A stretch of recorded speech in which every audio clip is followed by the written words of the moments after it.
Olá, professor Jefferson, mais uma vez aqui com vocês. Hoje a gente vai dar continuidade ao nosso programa de metabolismo energético, onde a gente vai tratar de um assunto muito interessante, que é a fotossíntese. A fotossíntese é um processo de produção de matéria orgânica dos seres autótrofos. Esse é o conceito que eu coloquei aqui para você, ó. Processo celular de seres autótrofos, onde se produz substâncias orgânicas usando como energia a luz solar. É interessante isso, então, quer dizer o seguinte, que a luz ela é usada para que as reações de produção de matéria orgânica aconteçam. Eu coloquei para você aqui a equação geral, dá uma olhada. Então, a fotossíntese é a reação do gás carbônico com a água, produzindo a glicose, deixa eu dar uma olhada aqui, ó, gás, oxigênio e água. Então nós temos aqui exatamente a reação, né, a equação geral da fotossíntese. E eu já chamo a atenção para uma coisa interessante. Parece até que eu já vi essa equação em outro momento. Você lembra quando a gente estudou respiração celular? O que era respiração celular? Eu tinha exatamente o que? A glicose reagindo com gás oxigênio e produzindo água, gás carbônico e energia na forma de ATP. É por isso que muitos vestibulares trazem questões fazendo a comparação de equação geral, tanto da respiração quanto da fotossíntese. Tudo bem? Ora, a fotossíntese, como eu falei, ela é um processo de produção de matéria orgânica usando a luz dos seres autótrofos ou autotróficos. Quem são eles? Os vegetais. Quem são eles? As algas do reino prototista. Nós temos também as cianobactérias. Então a fotossíntese é um processo, né, desses seres vivos. E uma coisa interessante é que quando a gente olha para essa equação geral, eu coloquei aqui para você o seguinte, ó, o gás carbônico, eu coloquei uma setinha aqui exatamente o que indicando a glicose. E eu coloquei a água com uma seta também indicando o gás oxigênio. O que eu estou querendo falar para você é que nesse processo que nós vamos estudar daqui a pouco, todas as reações, a gente vai ver o seguinte, que o gás carbônico ele é responsável pela formação da glicose, enquanto que é da água que é liberado o gás oxigênio para a atmosfera. Pessoal, esse processo ele acontece nos vegetais. Você lembra, por exemplo, né, que a água ela é retirada do solo pelas raízes, então ela vai subindo, né, pelos vasos condutores de seiva, nesse caso o xilema, até as folhas. E lá nas folhas vai acontecer a fotossíntese, produzindo a seiva elaborada, a seiva orgânica.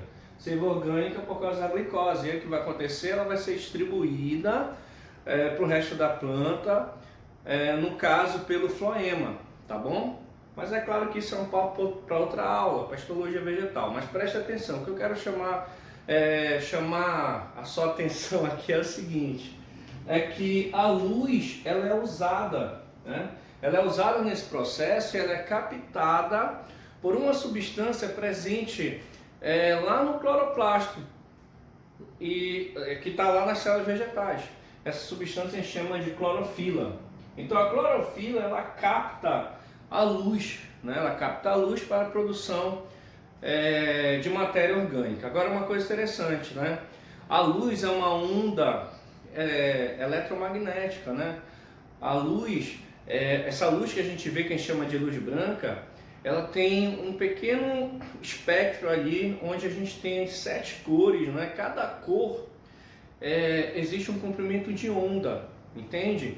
Então, na verdade, a clorofila, a melhor cor, né, a melhor luz que ela capta para a fotossíntese, a gente vai te indicar aqui o vermelho e o azul. Então, cuidado, porque às vezes a gente pensa que pode ser o verde, né, porque as folhas são verdes. Mas exatamente porque as folhas são verdes que acabam o quê? Refletindo mais a cor verde.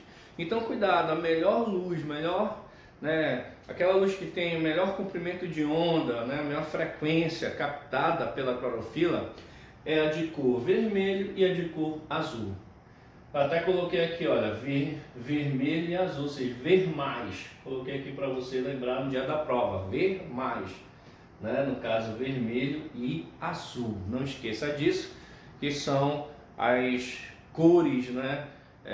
Que são captadas da melhor forma, né? Que vão te dar, vamos dizer assim, vão dar para a planta uma fotossíntese melhor.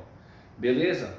Agora, quando eu falei para você que a organela responsável pela fotossíntese é o cloroplasto, a gente tem que lembrar lá da nossa aula de organela. A gente tem que lembrar da estrutura do cloroplasto. Então dá uma olhada aqui, olha, o cloroplasto, primeiro que ele tem uma dupla membrana, uma membrana externa, tá? Olha aqui, ó, ele tem uma membrana externa, uma membrana interna, tá certo? E aí o que vai acontecer? Existem estruturas, parece uma moeda, né? Parece uma moeda essas estruturas que eu chamo de tilacoide. Tá aqui, ó, tilacoide. Mas os tilacoides eles estão em pilhas. Essas pilhas eu chamo de grano. Cuidado com isso. Então dá uma olhada aqui, ó. Eu tenho o cloroplasto, uma dupla membrana, membrana externa, membrana interna. Eu tenho estruturas, parecem moedas que eu chamo de tilacoide. E esses tilacoides eles estão ali empilhados um no outro, formando o que eu chamo de grano. O conjunto dos granos eu chamo de quê? De grana, né? Ok? E aí o que acontece? Dentro também eu tenho exatamente um espaço líquido que eu vou chamar de estroma. É muito importante que a gente tenha noção de cada estrutura dessa, porque nós vamos estudar as etapas e fases da fotossíntese. E aí você vai precisar lembrar, né, dessas estruturas aí, porque elas nessas estruturas que vão acontecer, né, tanto a reação de claro quanto a reação de escuro, que nós vamos trabalhar daqui a pouco. Beleza? Então dá uma olhada aí, né? Como eu falei para você, a clorofila é uma substância química presente lá no cloroplasto que vai captar a luz, ok? E vai existir lá no tilacoide um complexo, vai ter várias clorofilas e vai formar um complexo chamado de complexo antena, tá bom? Complexo antena. E eu digo mais, né? Quais são os tipos de clorofila que nós vamos ver presente? Principalmente a clorofila A e a clorofila B. A clorofila A, no caso, ela vai ser responsável ali por 3/4, né, dessa captação, enquanto que a clorofila B 1/4. Nós vamos estar trabalhando isso mostrando para você a reação de claro, tá certo? A gente vai falar de fotossistema 1, fotossistema 2, daqui a pouco nos melhores momentos. Agora presta atenção, como eu falei para você, dá uma olhada aqui, tá? Tira um print para a gente continuar a nossa aula, beleza? Bem, meus pupilos, então o que é que acontece? Nós vimos a equação geral, né? Nós vimos que a fotossíntese ocorre, a reação, né, do gás carbônico que vem da atmosfera com a água, né, que é retirado ali da seiva bruta, reage na presença de luz e clorofila para produzir matéria orgânica, né, para produzir glicose, no caso água e gás oxigênio que vai para a atmosfera. Beleza, nós vimos isso aí. Por isso que os vegetais numa cadeia alimentar eles são os produtores, né? Porque eles são autótrofos, eles produzem seu próprio alimento, é o primeiro nível trófico. É isso que a gente estuda lá na ecologia, não é verdade? Agora entenda, aquela equação é a equação geral. A gente precisa estudar cada etapa e cada fase desse processo. Então eu coloquei aqui para você didaticamente, tá? Quais são as etapas e fases presentes aí. Então nós temos a reação de claro ou fotoquímica e a reação de escuro ou química. E a gente tem que ter cuidado, né, com esses nomes, reação de claro ou reação de escuro, porque dá uma ideia de que a reação de claro, né, acontece com luz. Não está errado isso não. Agora a reação de escuro te dá uma ideia que acontece sem luz, no escuro. E não é assim, ela pode acontecer de dia também. Tá? Agora vamos lá. Então eu tenho a reação de claro ou fotoquímica, eu tenho a reação de escuro ou química. Bem, a reação de claro, o que é que eu tenho que lembrar? Tá? que ocorre obrigatoriamente na presença de luz. Então vamos lá, reação de claro, ela ocorre obrigatoriamente na presença de luz e ela acontece no tilacoide, cuidado com isso, ela acontece no tilacoide. Esse aqui é o local onde vai acontecer a reação de claro. Então vamos lá, reação de claro ou fotoluz, fotoquímica, tá bom? Ela acontece obrigatoriamente na presença de luz e ela acontece no tilacoide. E ela vai ter três fases, preste atenção. Nós temos a fotólise da água ou reação de Hill, por causa do Robert Hill. Fotólise da água, foto, luz, lise, quebra da molécula de água na presença de luz. Além da fotólise da água, nós vamos ter a fotofosforilação cíclica. Foto, luz, fosforilação, a gente vai falar do fosfato inorgânico, cíclica, fechadinha ali um ciclo. Fotofosforilação acíclica, ou seja, foto, luz, fosforilação de fosfato inorgânico, só que mais aberta. É o que nós vamos ver daqui a pouco. Vou ensinar para vocês cada fase dessa aí. E nós vamos entender isso. Então, olha, a reação de claro fotoquímica, ela acontece obrigatoriamente na presença de luz, acontece no tilacoide. E ela tem três fases: a fotólise da água, reação de Hill, a fotofosforilação cíclica e a fotofosforilação acíclica. Uma coisa interessante aqui é que essas fases vão estar acontecendo ao mesmo tempo, tá? Nós vamos ver isso daqui a pouco. Bem, e a reação de escuro, professor? A reação de escuro, também chamada de química, alguns livros também chamam de enzimática, tá bom? Então, a reação de escuro ou química.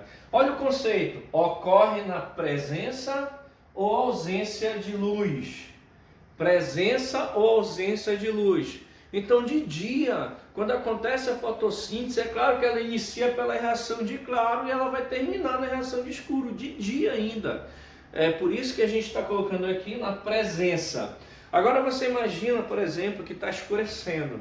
Então, lá por volta, né, já tardinha, ainda tem luz, ainda pode iniciar o processo de fotossíntese com a reação de claro, ok? E quando chegar finalzinho da tarde, já escurecendo, o processo pode terminar com a reação de escuro. Então ela pode acontecer também na ausência de luz, nessa situação que eu estou falando.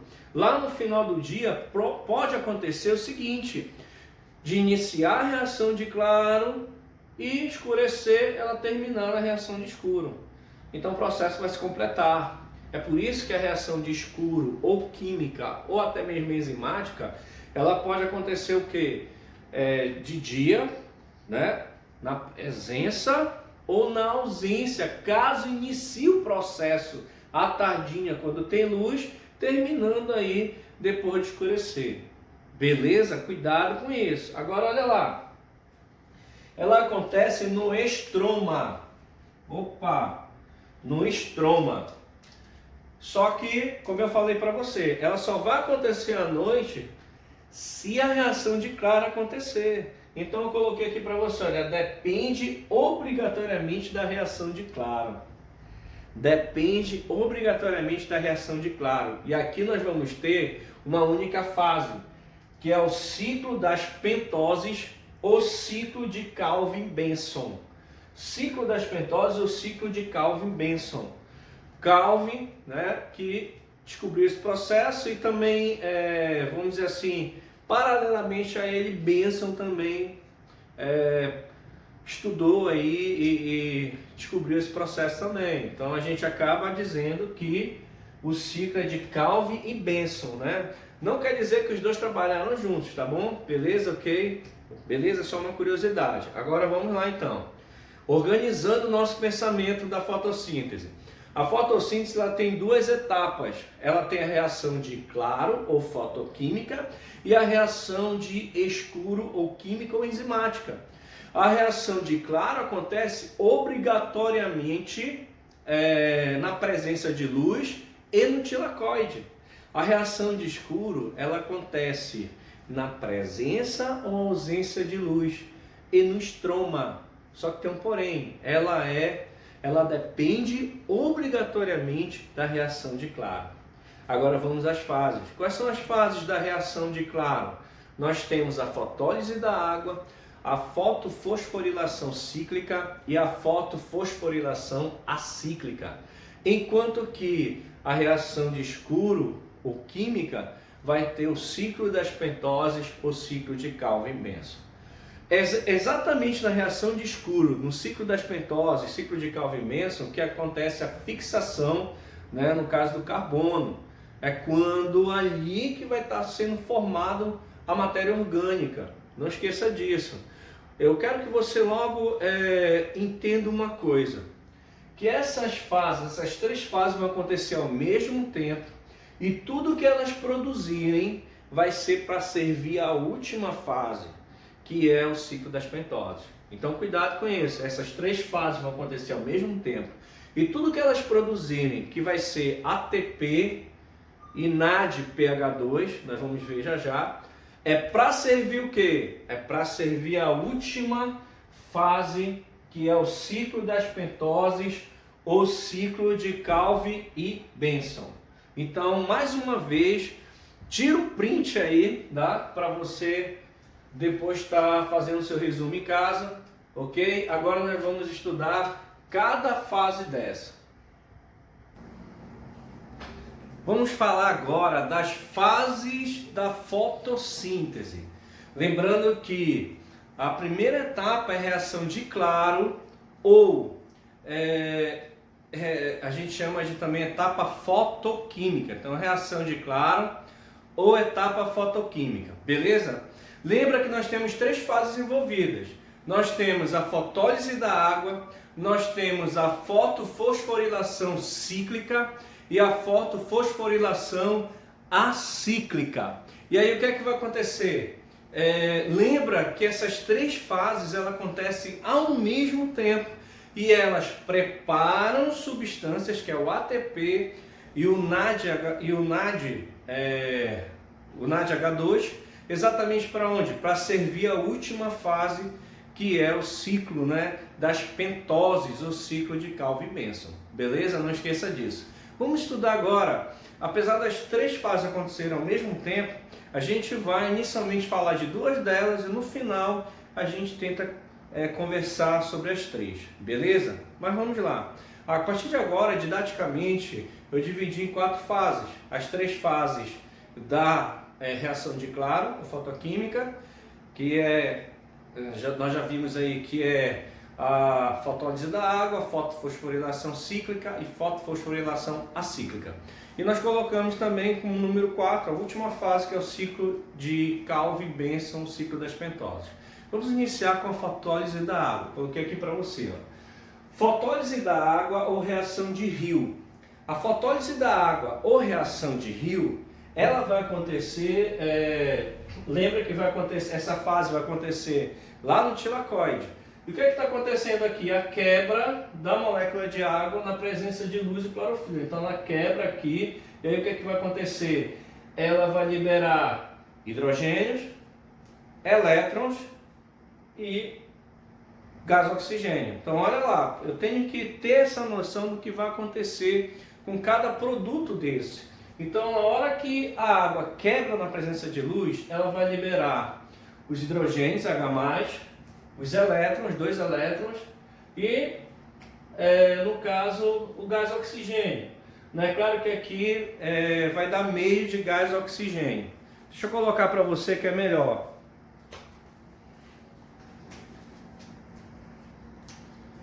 Então aqui, só para a gente ficar legal mesmo aqui, né? Você sabe que aqui dá meio, né? Dá meio, só para ficar bonitinho, para depois você tirar o seu print aí. Mas dá uma olhada aqui, ó. Então na hora que a água quebra na presença de luz, fotólise da água, a água quebrou, ela libera hidrogênios, H+, libera elétrons e libera o gás oxigênio. Agora, qual o destino desses componentes? Bem, nós vamos ver o seguinte, que os elétrons que são liberados na fotólise da água, eles vão para a clorofila B. nós vamos ver que lá na fotofosforilação acíclica, a clorofila B vai perder 2 elétrons. Então, o que é que vai acontecer? Esses 2 elétrons vão para a clorofila B para repor os elétrons que ela perdeu lá na fotofosforilação acíclica. Então, qual é o destino dos 2 elétrons? A clorofila B. Qual é o destino dos hidrogênios? Nós vamos ver que os hidrogênios, eles vão ser lançados, né? No caso, eles vão... o destino deles é quando eles passarem, voltarem para o estroma, lá na frente nós vamos ver isso, eles vão passar pela ATP sintase, na volta eles vão se ligar ao NADP. Então eles vão formar o NADPH2, tá? O NADPH2. E no caso do gás oxigênio, nós já vimos que ele vai para onde? Para o ar atmosférico. Ok? É por isso que lá naquela primeira equação geral, eu coloquei uma seta para você, mostrando que é da água que o gás oxigênio vai ser formado. Tudo bem? Então essa é a fotólise da água que você tem que ter aí bem claro na sua cabeça. E a fotofosforilação cíclica? Dá uma olhada aqui, ó. A fotofosforilação cíclica, quem é que participa, tá? Quem é que participa? Nós temos aqui o seguinte, ó, a clorofila A, que eu vou chamar de fotossistema 1, porque tem a clorofila A e várias enzimas envolvidas. Então nós temos a clorofila A, chamada de fotossistema 1, e a ferridoxina presente aqui nessa reação. Então como é que acontece isso? Coloquei para você aqui, tá? Um esqueminha, né? E qual o objetivo dela? É a produção de N moléculas de ATP. Então a produção de N moléculas de ATP. Então o que é que vai acontecer aqui? Na hora que a luz solar, né, ela chega até as folhas, até as células vegetais, até os cloroplastos, até a clorofila A, o que é que vai acontecer? Ela não chega de forma contínua, ela chega em pacotes chamados de fótons, são os fótons de energia. Então a luz solar chega em pacotes chamados de fótons. Esses fótons, ao chegar na clorofila A, ele vai excitar a clorofila A, excitar esse fotossistema 1. Quando ele excita, ele faz com que ele perca elétrons. Então tá aqui, ó.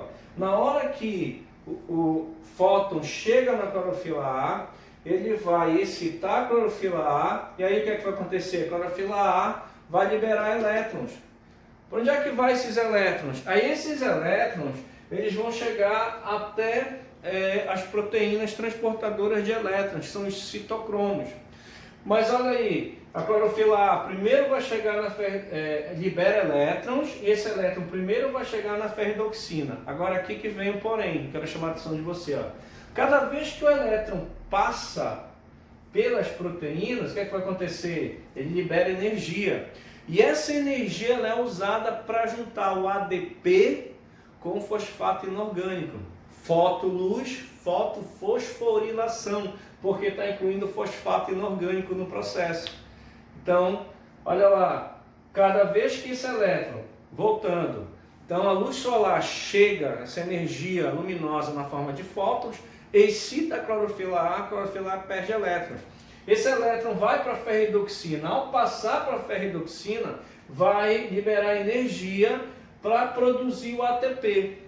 Depois o que é que vai acontecer? Esse elétron ele vai entrar exatamente numa cadeia de proteínas que a gente chama de citocromos. Cada vez que esse elétron passar de um citocromo, de uma proteína para outra, ele continua liberando energia para produzir ATP, até ele retornar para a clorofila A. Então olha como é interessante, né? Primeiro, o elétron sai da clorofila A e retorna para a clorofila A. Por isso que a gente chama de fotofosforilação cíclica, porque inicia e retorna. Agora presta atenção, tá aqui, ó, inicia e retorna. E aí, por que fotofosforilação? Porque é na presença de luz e porque está incluindo fosfato inorgânico. Beleza? Qual o objetivo da fotofosforilação cíclica? É a produção de N moléculas de ATP, N quer dizer várias.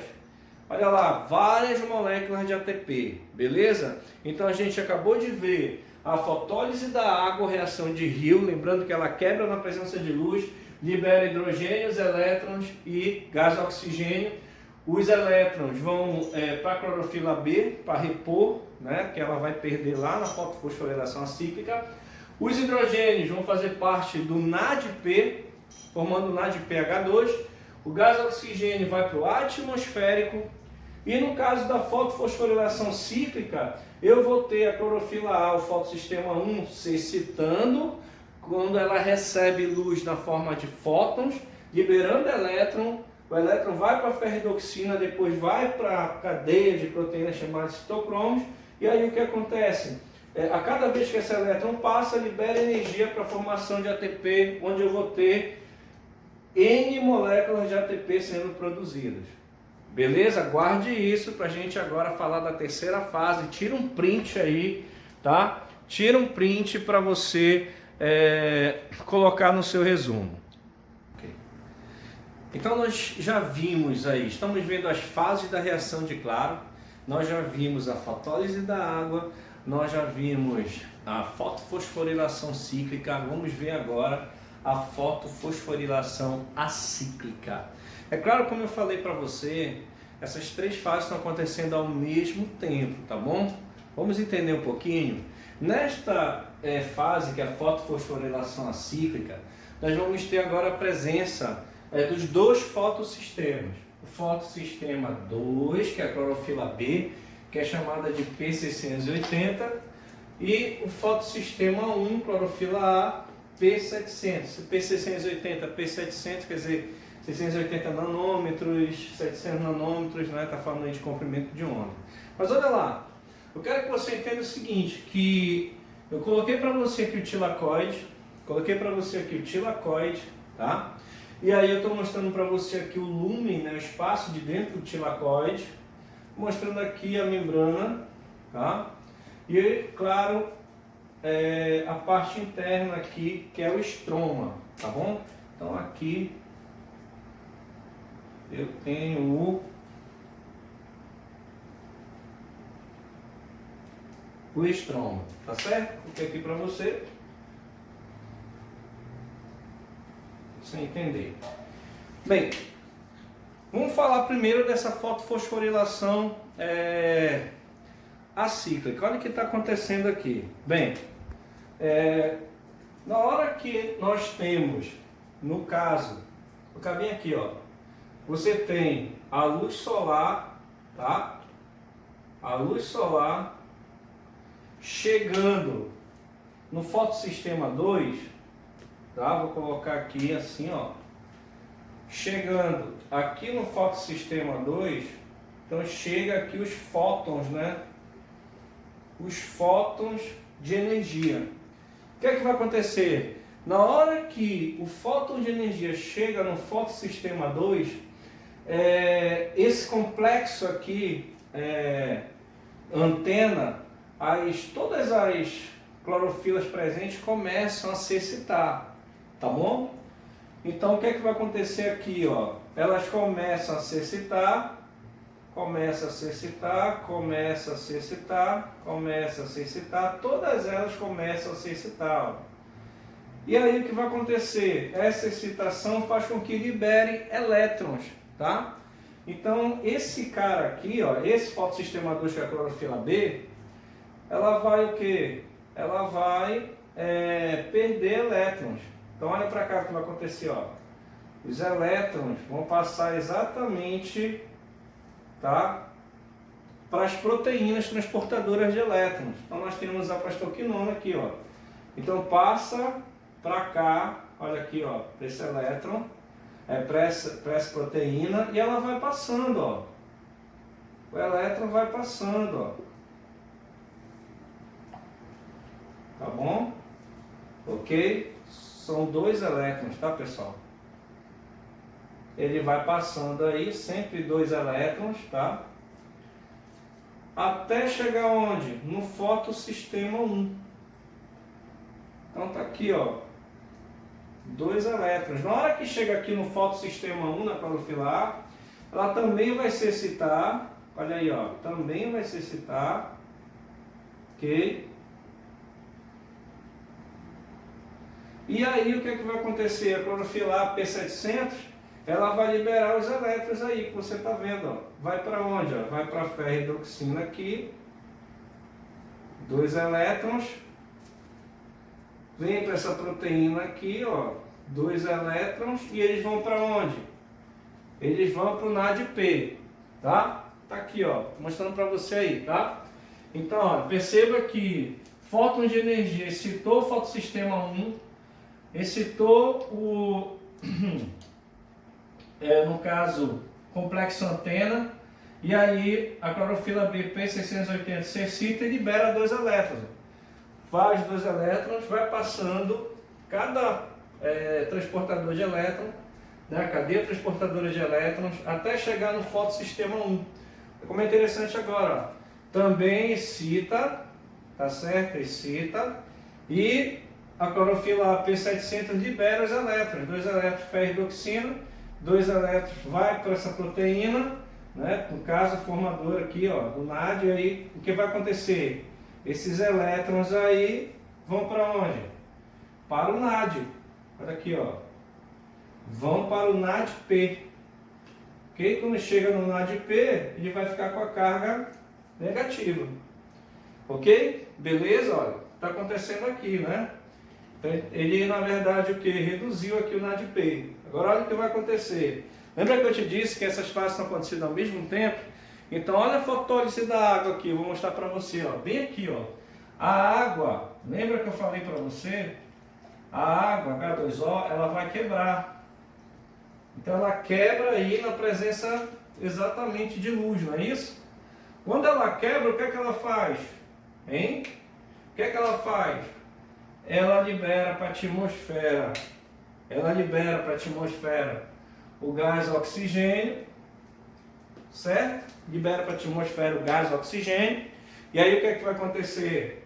Ela vai liberar os hidrogênios, lembra disso? Libera os hidrogênios, ok? H+, né? Libera os hidrogênios. E aí o que é que vai acontecer? Esses hidrogênios começam a passar, né, no caso, né, essa fase está acontecendo e esses hidrogênios começam a passar pelas proteínas, ó. Tá aqui os hidrogênios. Esses hidrogênios começam a encher essa região aqui, ó. Então os hidrogênios começam a encher essa região. Dá uma olhada aí, ó. Vai enchendo essa região. Lúmen, né, do tilacoide, ó. Vários H+. Pode olhar aí, ó. Vai enchendo, vários H+, vários H+. Enquanto que essa região do estroma tem pouco H+. Tá? Tem pouco H+. Beleza, mas está faltando o que aí? Que a gente viu lá na fotólise da água. Libera também o que? Libera 2 elétrons. Olha aqui, ó. Onde é que 2 elétrons vão que a gente conversou lá? Eles vão exatamente para a clorofila B. Por quê? Porque a clorofila B perdeu 2 elétrons, precisa repor esses elétrons. Olha aí como é interessante. E aí o que é que vai acontecer agora? Agora eu tenho uma região com muito hidrogênio e uma região com pouco hidrogênio. Tem uma diferença de gradiente de concentração, lembra? E quando a gente tem uma diferença de gradiente de concentração, já que eu estou falando do H+, estou falando de soluto, sempre vai passar de onde tem mais para onde tem menos, do muito para o pouco, do rico para o pobre. Lembra lá das nossas aulas de membrana plasmática, de transporte através da membrana? Só tem um porém, tá bom? Só tem um porém. O que é que vai acontecer? Essa membrana, ela é impermeável para o hidrogênio. Então o hidrogênio, ele vai passar somente pela ATP sintase.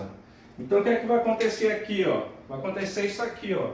Os hidrogênios, eles passam de volta de uma região de maior concentração para uma região de menor concentração, só que eles vão passar somente por onde? Pela ATP sintase. Quando eles passam pela ATP sintase, essa ATP sintase ela vai girar. ela gira, tá? Ela gira. E o que é que ela faz então? Ela junta o ADP mais o fosfato inorgânico. Ela junta ADP mais fosfato inorgânico.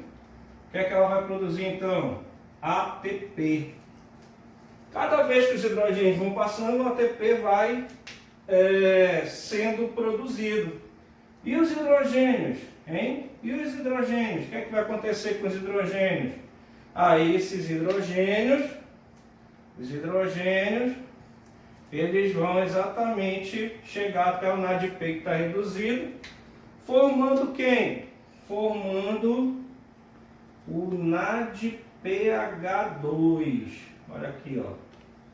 O NADPH2, tá certo? Então olha lá, fotofosforilação acíclica, porque os elétrons não voltaram, tá aqui, ó, foram embora até chegar no NADP. E aí o que acontece? Fica reduzido. Fotólise da água, libera o O2 para a atmosfera, os elétrons retornam para a clorofila B, que nós já vimos, e os hidrogênios vão ficar no lume aqui do tilacoide. Muito hidrogênio, pouco hidrogênio no estroma, diferença de gradiente de concentração, passam pela ATP sintase, que é a membrana impermeável, e aí vai chegar até o NADP, que está reduzido, formando o NADPH2. Cada vez que passa, ela gira a ATP sintase, juntando ADP com P, formando o quê? O ATP. Então, nesta fase, ele está produzindo ATP, está produzindo NADPH2. Ei, professor, o senhor não falou que as três fases aconteceram ao mesmo tempo? Falei. E a cíclica? A cíclica não era o fotossistema A, sistema 1, clorofila A? Olha aqui o que acontece na cíclica, aqui de preto, ó. Ela faz isso aqui, ó. Lembra que ela vai para a ferridoxina e depois que ela vai fazer? Ela faz isso aqui, ó. Ó. Aqui, aqui, aqui e retorna para quem? Para clorofila A, fazendo a fotofosforilação cíclica. Ó. Tá vendo aí, ó? Ela faz isso aqui o tempo inteiro. Beleza, então? Então, o que é que a reação de claro vai fazer, na verdade? Produzir ATP e produzir NADPH2, que vão ser usados na última fase, que nós vamos ver agora. Beleza? Então, tira um print aí. Espero que você tenha entendido, tá certo? E a gente vai continuar daqui a pouco. Tira um print. E chegamos na última fase, né, pessoal? Ou seja, a reação chamada reação de escuro, tá certo? Né? A gente sabe que apesar de ser reação de escuro, ela acontece na presença e na ausência de luz, só que ela é obrigatoriamente dependente da reação de claro, lembre-se disso. E acontece onde? No estroma, beleza? Então dá uma olhada aqui, que fase é essa? É o ciclo das pentoses ou ciclo de Calvin-Benson, tá bom? Ou seja, o ciclo das pentoses, o ciclo de Calvin-Benson. Vamos lá então. O que é que vai acontecer no estroma? Aqui vai acontecer a fixação do carbono. A fixação do carbono, vai ser usado o gás carbônico. Vamos lá entender isso. Bem, eu tenho aqui então a pentose, olha, 5 carbonos. Então eu tenho a pentose chamada de ribulose 5-bifosfato, RuBP. Olha aqui, ó, ribulose 5-bifosfato, a RuBP. Então eu tenho aqui 3, cuidado com isso, 3 pentoses, tá bom? E aí o que é que vai acontecer? Essa pentose ela vai reagir com gás carbônico, com 3 moléculas de gás carbônico. Então nós temos aqui, ó, ribulose 1,5-bifosfato, 3 moléculas de ribulose 1,5-bifosfato. E aí o que acontece? Reage com 3 moléculas de gás carbônico. Ela vai reagir devido a uma enzima chamada rubisco, que é a enzima mais abundante que existe, né? Mas olha lá, é por isso que essa fase é chamada de reação de escuro, ou química ou enzimática, tá bom? Então nós temos aqui a enzima rubisco, que faz com que 3 moléculas de gás carbônico reajam com 3 moléculas de ribulose 1,5-bifosfato e vai originar quem? Vai originar 6 moléculas aqui de 3-fosfoglicerato, ou ácido fosfoglicérico, também conhecido como PGA, tá bom? Então o que eu quero que você entenda aqui, dá uma olhada aqui, eu tenho, se é pentose, 5 carbonos, eu tenho 3 vezes 5, 15. Com 3 carbonos aqui do CO2, eu tenho o quê? 15, 16, 7, 18 carbonos. Quando eu venho para cá, essa molécula aqui, ó, essa molécula PGA, ela tem 3 carbonos, entende? Mas eu formo o quê? 6 moléculas de ácido fosfoglicérico, PGA. Então, 6 vezes 3, 18. Tá tudo aí equilibrado, tá bom? E aí o que é que vai acontecer? Aí vai acontecer o seguinte, você lembra que a reação de claro, ela produzia NADPH2 e ATP? Agora vai ser usado NADPH2 e vai ser usado os ATPs. Então o que é que vai acontecer? Eu vou ter 6 moléculas de NADPH2 exatamente reagindo, ó, liberando o que? Os hidrogênios, tá? Ok? Liberando hidrogênio. E aí o que é que vai acontecer? Eu tenho aqui os ATPs, ó. Os ATPs também vai quebrar, né? Formando o que? ADP, não é isso? Foi mal aí, galera.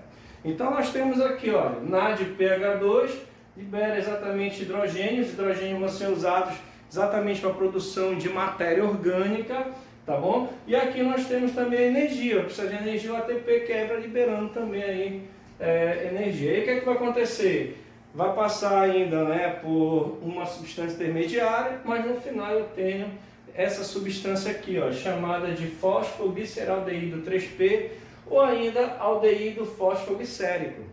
Bem, ele é conhecido como PGAL.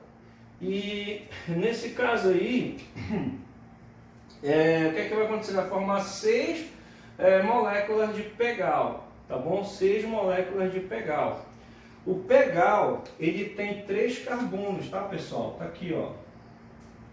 Ele tem 3 carbonos. E aí o que é que vai acontecer então, tá? Agora que vem o X da questão. Dá uma olhada aqui, ó. Desses 6 PGAL, um PGAL vai ser usado para produzir as substâncias orgânicas. Está aqui, ó, glicose, carboidrato, aminoácido, vitaminas, lipídios. Enquanto que 5 PGAL vão ser usados para, vamos dizer assim, reconstruir, né, para reconstruir a pentose, tá bom? Mas claro que para isso acontecer, vai ser necessário o quê? ATP. Então aqui também eu vou ter, bem aqui, ó, eu vou ter também 3 ATPs, tá? 3 ATPs, ok? Liberando energia também. Olha aí, tá certo? Mostrando aqui para você. Então, aí eu vou ter o ciclo, ó, por isso que é chamado de ciclo das pentoses. Está aqui o ciclo de Calvin-Benson, tá bom? Agora uma coisa interessante, né? É claro que a glicose tem 6 carbonos. Bem, se o PGAL tem 3 carbonos, eu coloquei uma observação aqui, ó. Para produzir glicose é necessário 2 ciclos. Então vai acontecer 2 ciclos aqui para produzir glicose. É por isso que na maioria dos livros você vai trabalhar sempre com esses números dobrados, né? O cara vai dizer que aqui tem 6 RuBP, reagindo com 6 carbonos, ali, produzindo 12 PGA, depois 12 PGAL, 2 PGAL serve para produzir as moléculas orgânicas, enquanto que 10 PGAL vai refazer a ribulose, um 5-bifosfato, né? No caso a RuBP. Então, a pentose. Você está entendendo? Você vai encontrar na maioria dos livros esse número dobrado. Eu coloquei aqui da forma que acontece, né? Então, está mostrando para você aqui. É claro que eu coloquei uma observação que para produzir aqui a glicose é necessário que 2 ciclos, ó. É necessário 2 ciclos, tá bom? Então, esse aqui é o ciclo das pentoses, o ciclo de Calvin-Benson, onde nós vamos ter aqui a produção de matéria orgânica, de glicose, outros carboidratos, aminoácidos, vitaminas, porque a gente acha que só produz glicose, mas a planta tem várias outras substâncias, por isso que a gente diz que é a produção de matéria orgânica. Então tira um print aí, galera, Dá uma olhada, tira um print e aí a gente vai estar aqui já passando para o último tópico desse estudo da fotossíntese. Olá, então vamos agora para o último tópico da fotossíntese, onde nós vamos explanar agora alguns fatores que influenciam na taxa fotossintética. A gente chama de fatores limitantes ou fatores influenciadores da taxa de fotossíntese. Quem são eles? Nós temos a temperatura, nós temos a concentração de CO2 e a intensidade luminosa. Então, três fatores importantes, né? A gente tem aí a taxa de CO2, a gente tem a temperatura e a luminosidade. Bem, eu coloquei aqui em relação à temperatura. O que é que eu estou vendo aqui? Ó? Temperatura, vai aumentando a temperatura, a taxa de fotossíntese vai aumentando. Vai chegar um certo período onde a taxa é alta e o período aqui onde é ótimo. Só que entenda, se aumentar a temperatura, aí a taxa cai. Por quê? Lembra que a temperatura está relacionada com a ação enzimática. Olha como é interessante isso aí. A temperatura está relacionada com a ação enzimática. E você lembra qual era a enzima que estava lá no ciclo de Calvin-Benson? Era a rubisco. Por isso que ela pode ser chamada também de etapa enzimática. E aí o que acontece? Se aumenta muito a temperatura, desnatura a rubisco. E aí o processo não continua, por isso que cai. Tudo bem aqui? Então nós temos aqui a temperatura. Bem, em relação à concentração de CO2, bem, logicamente que eu estou aumentando a taxa de CO2, está aqui, ó, eu vou aumentando a taxa fotossintética. Até um certo período onde vai saturar, vai ocorrer a saturação das enzimas. Você sabe que o CO2 é super importante também na fase escura, né? Por quê? Porque é lá que ocorre a fixação do carbono para formar a glicose, para formar a matéria orgânica.